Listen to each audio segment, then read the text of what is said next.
blood. He is none other than the one and only Habib Wahid. Habib, how are you? Hi, I'm good. It's great to have you on our show said today. a little too much about me. Of course not. Trust me, my viewers will more than just agree with me. No, I think, seriously, yeah. I mean, now I'm a little nervous and shaken because I didn't expect that intro.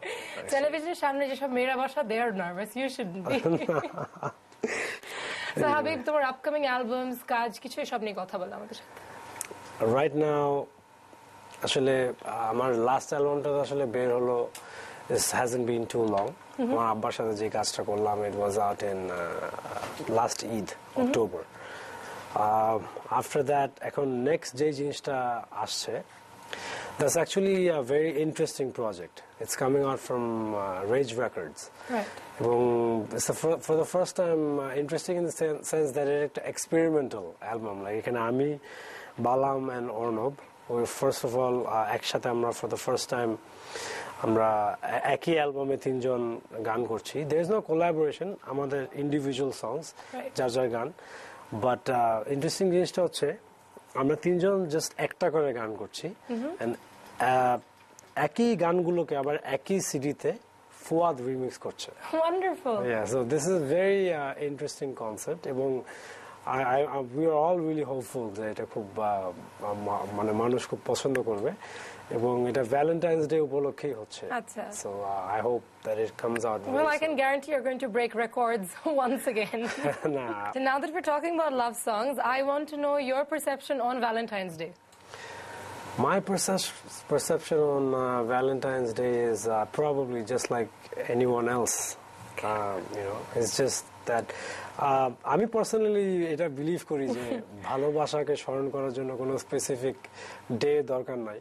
কিন্তু তারপরেও it's good that at least এই একটা দিন এটা হয়ে এসছে অনেক দিন থেকে এন্ড আমাদের দেশে এই জিনিসটা অনেক বেশি করে এখন আর অনেক পপুলার হচ্ছে. আগের থেকে কিন্তু এখন অনেক বেশি. এখন কালচারটা is a lot more widespread. It's probably for the new generation and all that and the media, everything. So which is good. আমার কথা আছে যে at least ওই একদিনও যদি মানুষ একটু ভালোবাসা স্প্রেড করে, why not? Why not? Your viewers and your fans know very little about your childhood. তোমার ছোটবেলার কোন একটা মজার কাহিনী, share it with us. আমার বয়স তখন about 7.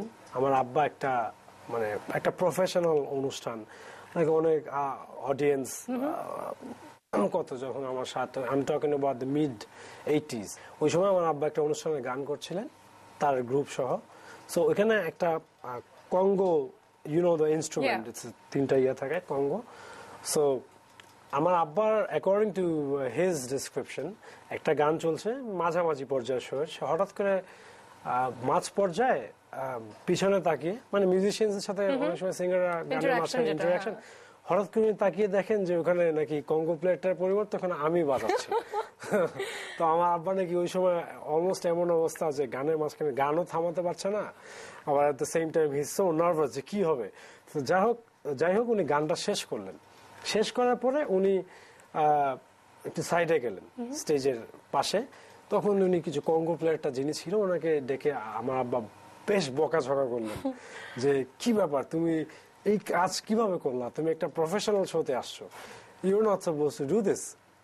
তখন সে নাকি বলছে যে বস আমার কিচ্ছু করার ছিল না, বিশ্বাস করেন. সে চিল্লি করে টানাটানি করে আমাকে এক পর্যায়ে নামাচ্ছে, আমি কিচ্ছু করতে পারিনি, আমি বুঝার আগেই সে ওখানে. হাবিব, তোমার কি ধরনের গান পছন্দ, তোমার পার্সোনাল ফেভারিটস কি? আই নো তুমি নিজে খুব লাভ সংস করো, বাট তোমার নিজের শুনতে কি ভালো লাগে?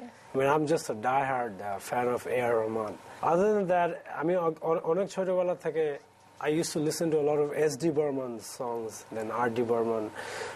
If we go to the West, I've always been a fan of songs with nice melodies in it. সবসময় কিন্তু আমার জিনিসটা আর I'm very bad with remembering the names of artists. এটা কিন্তু আমার একটা প্রবলেম. বাট আমি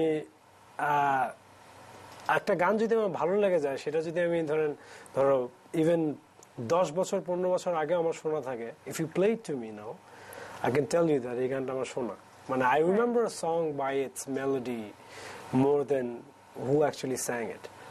আচ্ছা Habib, it's time to end our show here. আমার খুব খারাপ লাগছে তোমাকে যেতে দিতে, but time is limited and I have to let you go. যাওয়ার আগে Any special suggestions or notes that you might like to share with your fans? ওই অর্থে তো আসলে বলার কিছুই নাই। আমি স্পেশালি যেহেতু Valentine's day is just from the corner, so এখন Valentine's the love is in the air already. So এটাই বলবো যে আমরা